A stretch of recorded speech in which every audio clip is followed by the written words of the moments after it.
একদিন সন্ধ্যায় বাইরে বৃষ্টি নামল। আমি আমার দেবর দুজনে জানালার পাশে দাঁড়িয়ে বৃষ্টি দেখছিলাম। হঠাৎ আমার দেবর বলল, ভাবি, বাইরে বৃষ্টি হলে কি তোমার ভিজতে মন চায় না? তখন আমি বললাম, হ্যাঁ, মন চাই, কিন্তু আমার বজ্রপাতকে ভয় করে। দেবর বলল, ভাবি, তোমার কোনো ভয় নেই, চলো বৃষ্টিতে ভিজি। তারপর আমি আর আমার দেবর বৃষ্টিতে ভিজেতে শুরু করলাম। সন্ধ্যা রাত, চারদিকে বৃষ্টি পড়ছে। হঠাৎ আমার দেবর, বন্ধুরা, আজকের গল্পটি অনেক অনেক ইন্টারেস্টিং। আশা করি তোমরা পুরো গল্পটি শুনলে তোমাদের অনেক ভালো লাগবে। তবে বন্ধুরা, গল্পটি শুরু করার পূর্বে তোমাদের নিকট আমার ছোট্ট একটা অনুরোধ।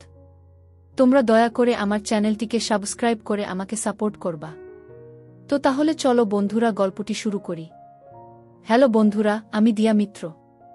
আমি কলকাতার একজন গৃহবধূ। আমার জীবনটা বাইরে থেকে দেখলে একদম চকচকে, যেন কোনো সিনেমার গল্প। একজন সফল ফ্যাশন ডিজাইনার, সুখী দাম্পত্য জীবন, আর কলকাতার ব্যস্ত রাস্তায় আমার নিজের তৈরি একটা ছোট্ট স্বপ্নের জগৎ।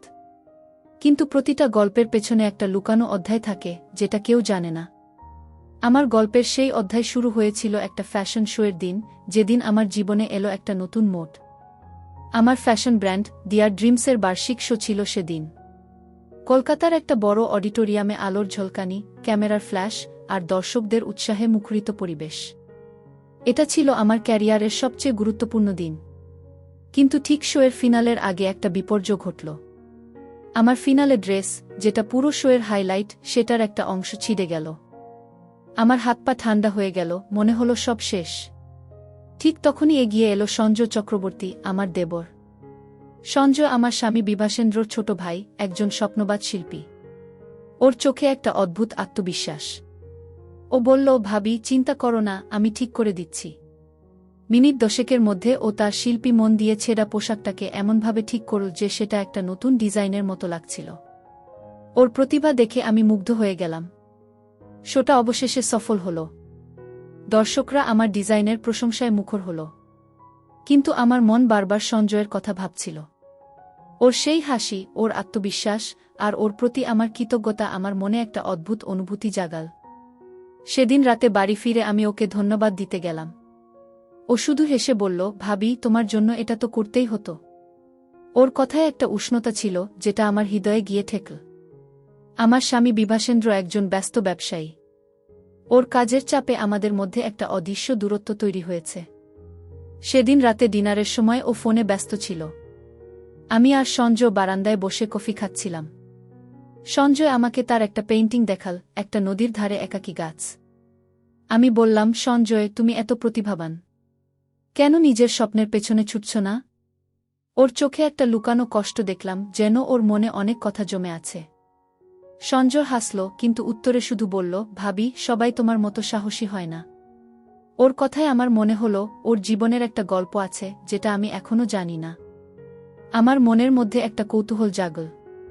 সঞ্জয়ের এই স্বপ্নবাজ মন, ওর এই লুকানো কষ্ট, এসব আমাকে টানতে শুরু করল। আমি ঠিক করলাম ওকে আরও কাছে থেকে জানতে চাই। পরদিন সকালে আমি সঞ্জয়কে আমার স্টুডিওতে ডাকলাম। আমি বললাম, সঞ্জয়, তুমি আমার শোয়ের হিরো ছিলে। আমি চাই তুমি আমার সঙ্গে কাজ করো। তোমার প্রতিভা আমার ডিজাইনকে নতুন মাত্রা দেবে। সঞ্জয় প্রথমে দ্বিধা করল, কিন্তু আমার উৎসাহে রাজি হল।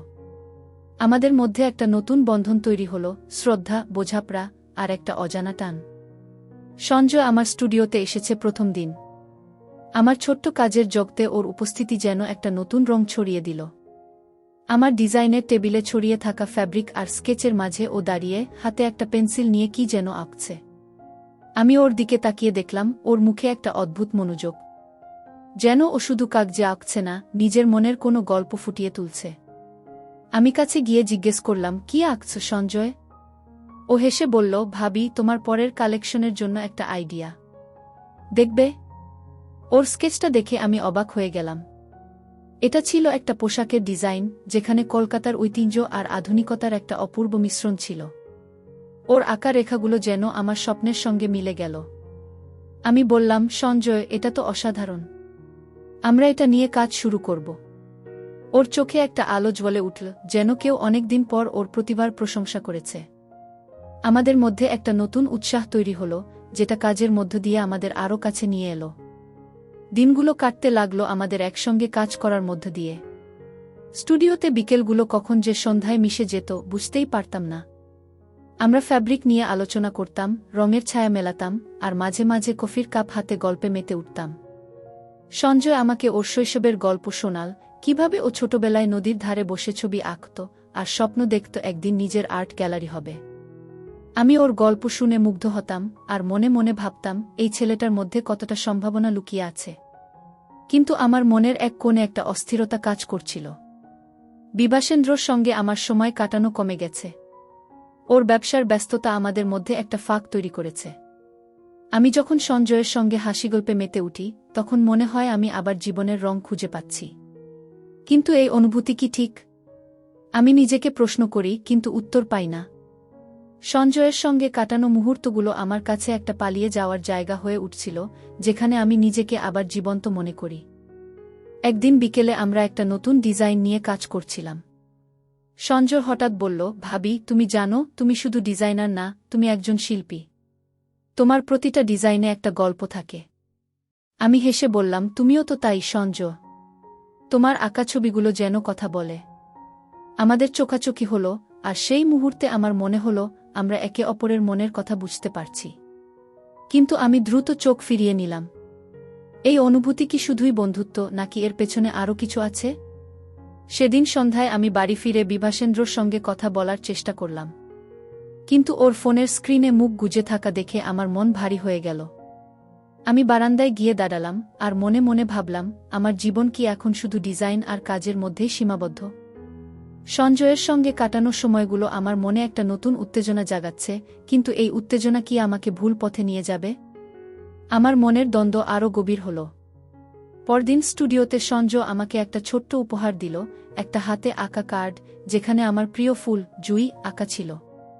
ও বলল, ভাবি, এটা তোমার জন্য। তুমি আমাকে আমার স্বপ্নের কথা মনে করিয়ে দিয়েছ। আমি কার্ডটা হাতে নিয়ে হাসলাম, কিন্তু আমার হৃদয়ে একটা ঢেউ উঠল। এই ছোট্ট উপহারটা আমার কাছে কেন এত বিশেষ মনে হচ্ছে? আমি নিজেকে বোঝালাম, এটা শুধুই একটা বন্ধুত্বের উপহার। কিন্তু আমার মনের কোণে একটা প্রশ্ন জাগল, এই বন্ধন কি সত্যিই শুধু বন্ধুত্ব? সঞ্জয়ের দেওয়া জুঁই ফুলের কার্ডটা আমার ডেস্কের এক কোণে রাখা আছে। প্রতিবার স্টুডিওতে এসে ওটা দেখলেই আমার মনে একটা মিষ্টি অনুভূতি জাগে, কিন্তু সেই সঙ্গে একটা অস্বস্তিও।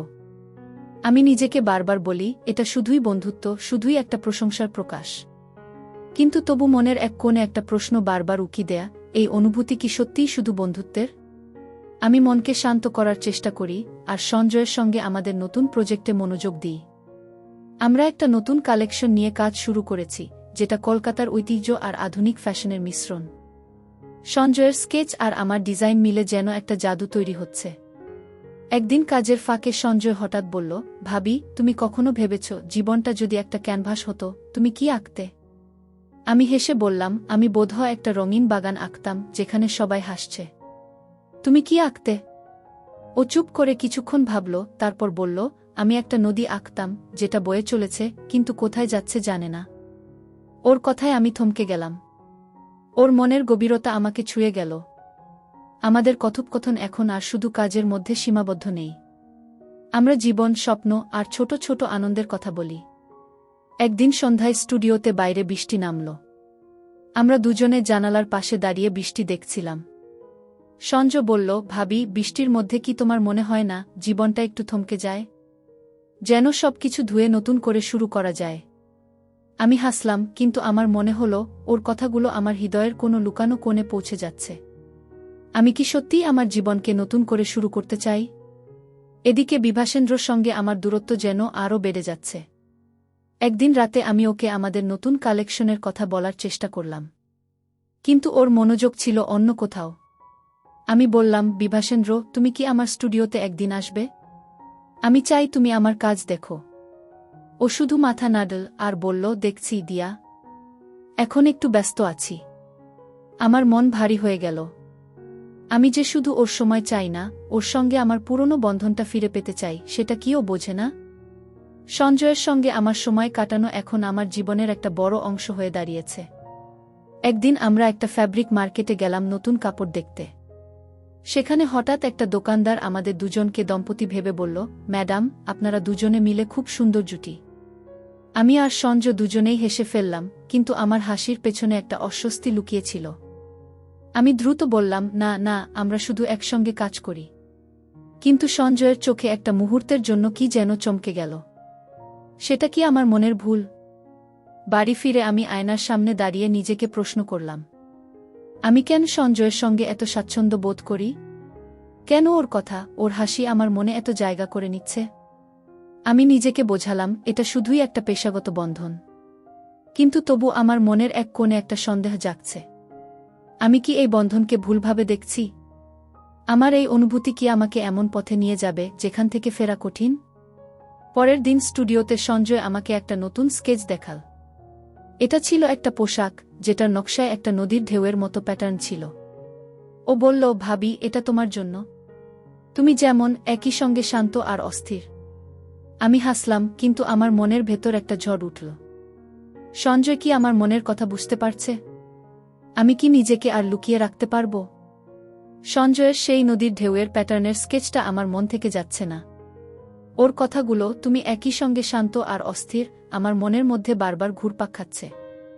আমি স্টুডিওতে বসে ওর স্কেচের দিকে তাকিয়ে থাকি, আর মনে হয় ও যেন আমার মনের গভীরতম কথাগুলো পড়ে ফেলেছে।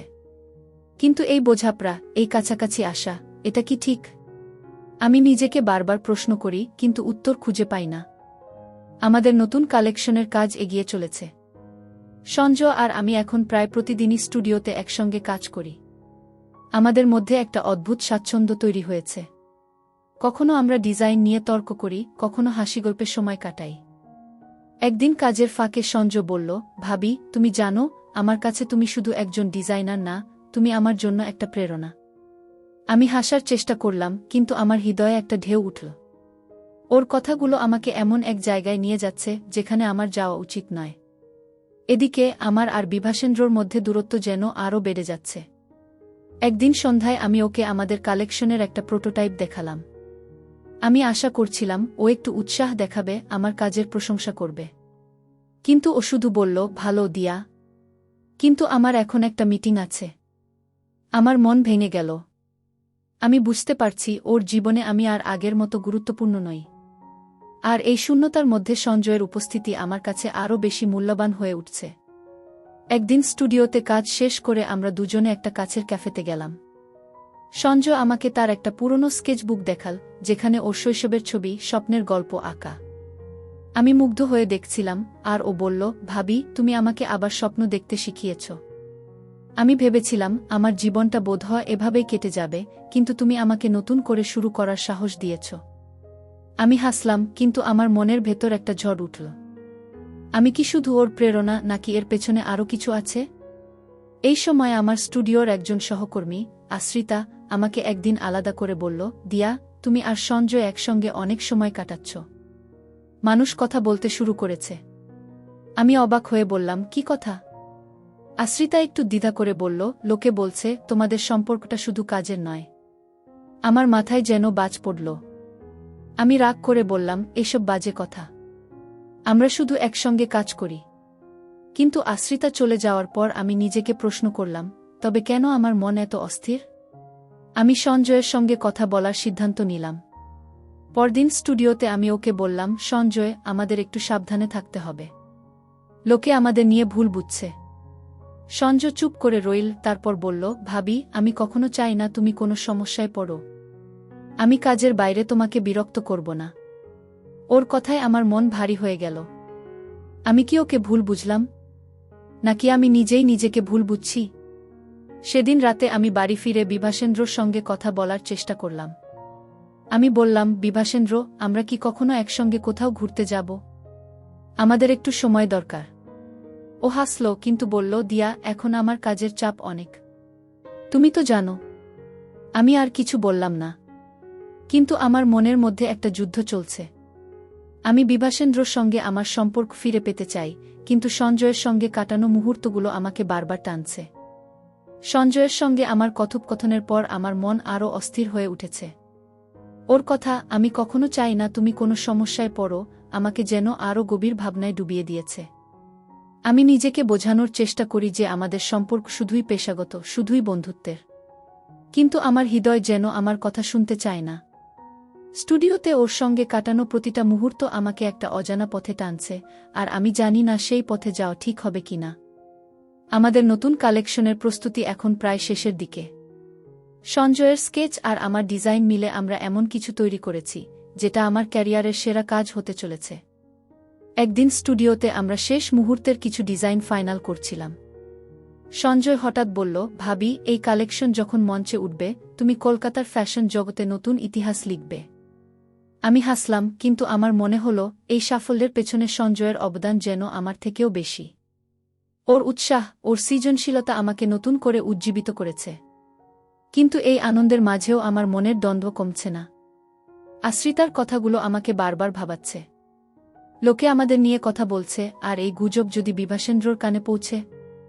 আমি সঞ্জয়ের সঙ্গে দূরত্ব রাখার চেষ্টা করি, কিন্তু প্রতিবার ওর সঙ্গে কথা বলার সময় আমার মন নরম হয়ে যায়। একদিন স্টুডিওতে আমরা একটা ডিজাইন নিয়ে আলোচনা করছিলাম। ওর হাত আমার হাতের কাছে এসে পড়ল, আর আমি দ্রুত হাত সরিয়ে নিলাম। সঞ্জয় লক্ষ্য করল, কিন্তু কিছু বলল না। ওর চোখে একটা অদ্ভুত ছায়া পড়ল, যেন ও আমার মনের অস্থিরতা বুঝতে পেরেছে। এদিকে বিভাসেন্দ্রর সঙ্গে আমার সম্পর্ক আরও ঠান্ডা হয়ে আসছে।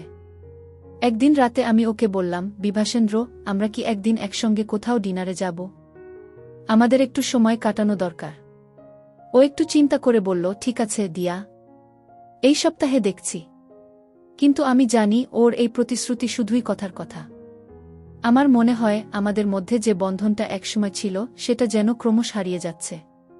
আর এই শূন্যতার মধ্যে সঞ্জয়ের উপস্থিতি আমার কাছে আরও বেশি গুরুত্বপূর্ণ হয়ে উঠছে। একদিন সন্ধ্যায় স্টুডিওতে আমরা দুজনে একা ছিলাম। কাজ শেষ করে আমরা একটু বাইরে হাঁটতে বেরোলাম। কলকাতার রাস্তায় সন্ধ্যার আলো আর মানুষের ভিড়ের মধ্যে আমরা হাঁটছিলাম। সঞ্জয় বলল, ভাবি, তুমি কখনো ভেবেছ জীবনটা কত অদ্ভুত? আমরা স্বপ্ন দেখি, কিন্তু কখনো জানি না কোনো পথটা আমাদের জন্য ঠিক। আমি চুপ করে রইলাম। ওর কথাগুলো আমার মনের গভীরে পৌঁছে গেল। আমি বললাম, সঞ্জয়, তুমি ঠিক বলেছ, কিন্তু কখনো কখনো ঠিক পথটা বেছে নেওয়া খুব কঠিন। আমাদের চোখাচোখি হলো, আর আমি দ্রুত চোখ ফিরিয়ে নিলাম। এই সময় আমার ফোনে একটা মেসেজ এলো। আমার এক বান্ধবী মিতালি লিখেছে, দিয়া, শুনলাম তুই আর সঞ্জয় নাকি খুব কাছাকাছি হয়ে গেছিস। সাবধানে থাকিস। আমার মাথা গরম হয়ে গেল। আমি সঞ্জয়কে কিছু না বলে বাড়ি চলে এলাম। কিন্তু বাড়িতে এসে আমি আয়নার সামনে দাঁড়িয়ে নিজেকে প্রশ্ন করলাম, এই গুজব কি শুধুই মানুষের কথা, নাকি আমার নিজের অনুভূতির প্রতিফলন? আমি কি সত্যিই সঞ্জয়ের প্রতি এমন কিছু অনুভব করছি যেটা আমার করা উচিত নয়? পরদিন স্টুডিওতে আমি একটু দূরত্ব রাখার চেষ্টা করলাম।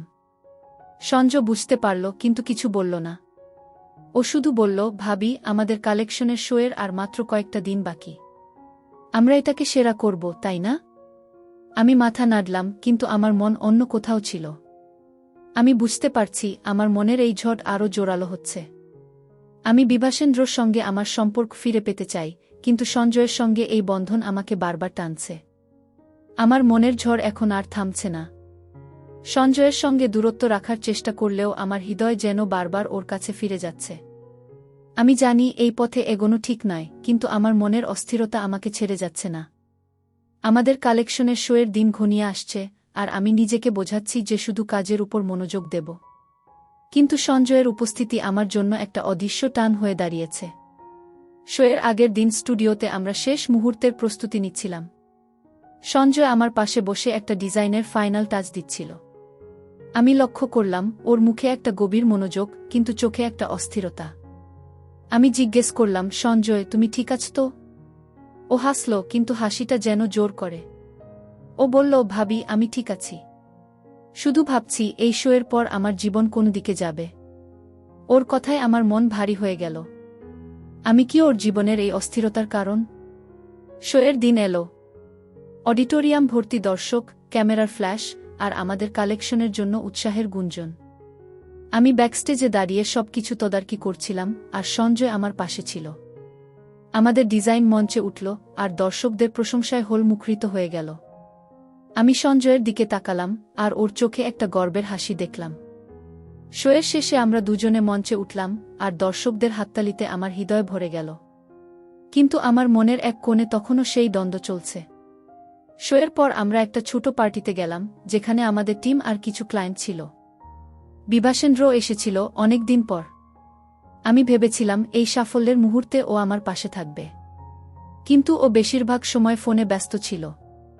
আমি সঞ্জয়ের সঙ্গে কথা বলছিলাম, আর হঠাৎ বিভাসেন্দ্র আমাদের দিকে তাকাল। ওর চোখে একটা অদ্ভুত ছায়া দেখলাম, যেন ও কিছু সন্দেহ করছে। আমার মনটা কেঁপে উঠল। আমি কি সত্যিই কিছু ভুল করছি? পার্টির পর আমি আর সঞ্জয় একটু আলাদা হয়ে বাইরে দাঁড়ালাম। আমি আর থাকতে না পেরে বললাম, সঞ্জয়, আমরা কি খুব বেশি কাছাকাছি হয়ে যাচ্ছি? লোকে কথা বলছে, আর আমি নিজেও নিজেকে বুঝতে পারছি না। সঞ্জয় চুপ করে রইল, তারপর ধীরে ধীরে বলল, ভাবি, আমি কখনো চাইনি তুমি কষ্ট পাও। আমার জন্য তুমি যদি সমস্যায় পড়ো, আমি নিজেকে কখনো ক্ষমা করব না। ওর কথায় আমার চোখ ভিজে গেল। আমি বুঝলাম ওর মনেও আমার মতো একটা দ্বন্দ্ব চলছে। সেদিন রাতে আমি বাড়ি ফিরে বিভাসেন্দ্রর সঙ্গে কথা বলার সিদ্ধান্ত নিলাম। আমি বললাম, বিভাসেন্দ্র, আমাদের সম্পর্কটা কোথায় যাচ্ছে? আমি চাই তুমি আমার পাশে থাকো, আমার কথা শোনো। বিভাসেন্দ্র একটু চুপ করে থেকে বলল, দিয়া, আমি জানি আমি ব্যস্ত থাকি, কিন্তু আমি চেষ্টা করব। তবে আমি শুনেছি তুমি আর সঞ্জয় নাকি খুব কাছাকাছি হয়ে গেছ। এটা কি সত্যি? আমার মুখ শুকিয়ে গেল। আমি বললাম, বিভাসেন্দ্র, আমরা শুধু একসঙ্গে কাজ করি। তুমি কি আমার উপর ভরসা করো না? ও কিছু না বলে চলে গেল। আমি সারারাত ঘুমাতে পারলাম না। আমার মনে হচ্ছিল আমি একটা জটিল জালে জড়িয়ে যাচ্ছি। আমি বিভাসেন্দ্রকে হারাতে চাই না, কিন্তু সঞ্জয়ের প্রতি আমার অনুভূতি আমাকে বারবার টানছে। আমি সিদ্ধান্ত নিলাম, আমাকে এই দ্বন্দ্বের একটা সমাধান করতে হবে। আমি সঞ্জয়ের সঙ্গে খোলাখুলি কথা বলবো, আর আমার জীবনের পথ বেছে নেব। আমি আর এভাবে দোটানায় থাকতে পারি না। বিভাসেন্দ্রর প্রশ্ন আমার মনের মধ্যে একটা তুফান তুলে দিয়েছে। তুমি আর সঞ্জয় নাকি খুব কাছাকাছি হয়ে গেছ, এই কথাটা আমার মাথায় ঘুরছে। আমি নিজেকে বোঝাতে চাই যে আমাদের মধ্যে কিছুই নেই, কিন্তু আমার হৃদয় যেন আমার সঙ্গে বিশ্বাসঘাতকতা করছে। আমি আর এভাবে চলতে পারি না। আমার মনে হচ্ছে আমাকে সঞ্জয়ের সঙ্গে খোলাখুলি কথা বলতে হবে, আর নিজের জীবনের পথ বেছে নিতে হবে। আমি আর এই দ্বন্দ্বের মধ্যে থাকতে চাই না। পরদিন স্টুডিওতে আমি সঞ্জয়কে একা পেলাম। আমি একটু দ্বিধা নিয়ে বললাম, সঞ্জয়, আমাদের কথা বলা দরকার। আমাদের এই সম্পর্ক, এটা কোথায় যাচ্ছে? সঞ্জয় আমার দিকে তাকাল, ওর চোখে একটা গভীরতা।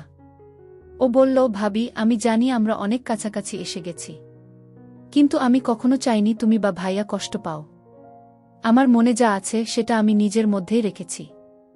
ওর কথায় আমার বুকের মধ্যে একটা চিনচিনে ব্যথা হলো। আমি বুঝলাম সঞ্জয়ও আমার মতো এই দ্বন্দ্বের মধ্যে আছে। আমি গলা পরিষ্কার করে বললাম, সঞ্জয়, আমরা দুজনেই জানি এই পথে এগোনো ঠিক নয়। আমি বিভাসেন্দ্রর সঙ্গে আমার জীবন ফিরে পেতে চাই।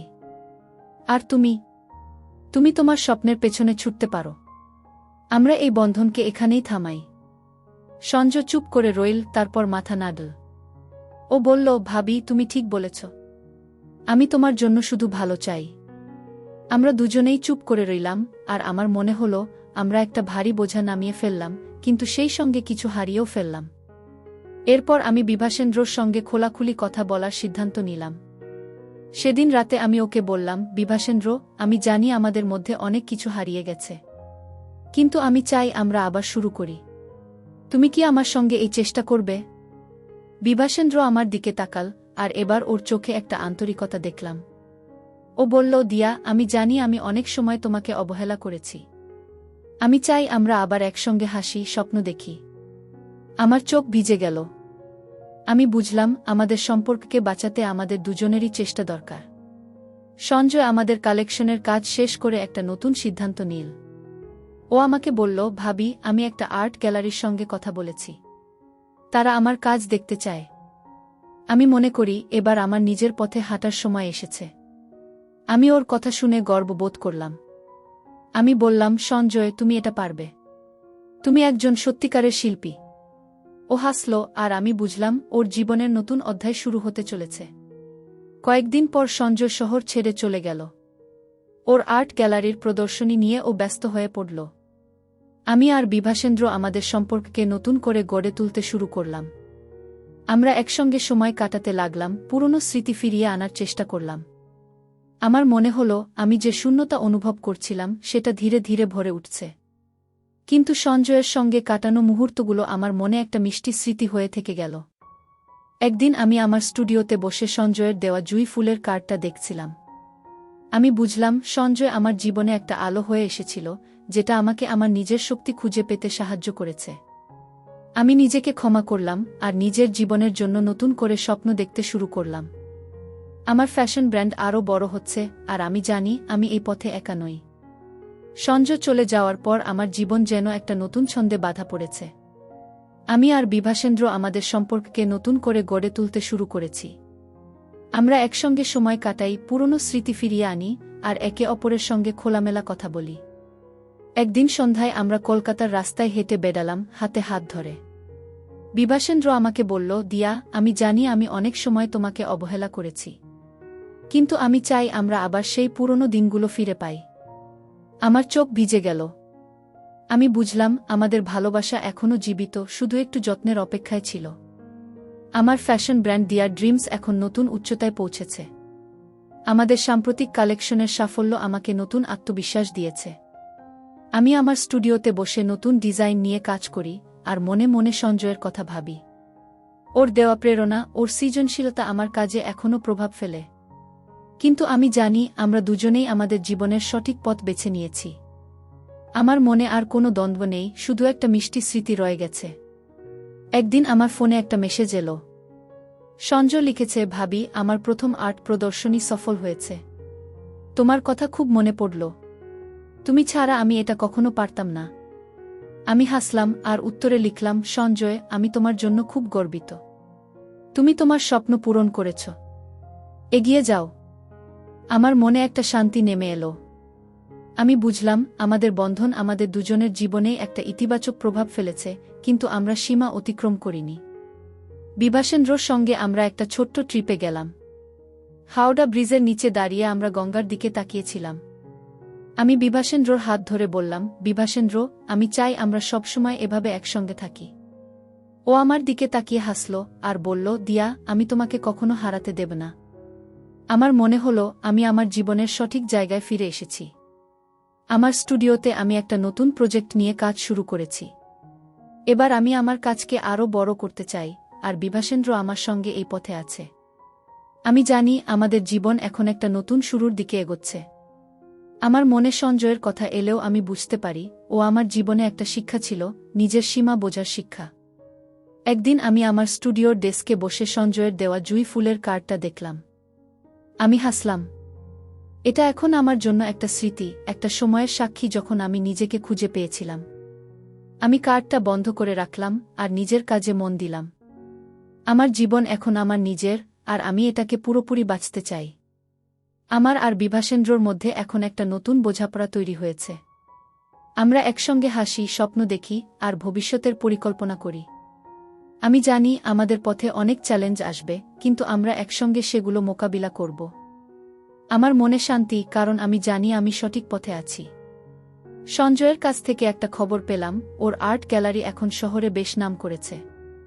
আমি ওর জন্য গর্বিত, আর আমার মনে একটা কৃতজ্ঞতা।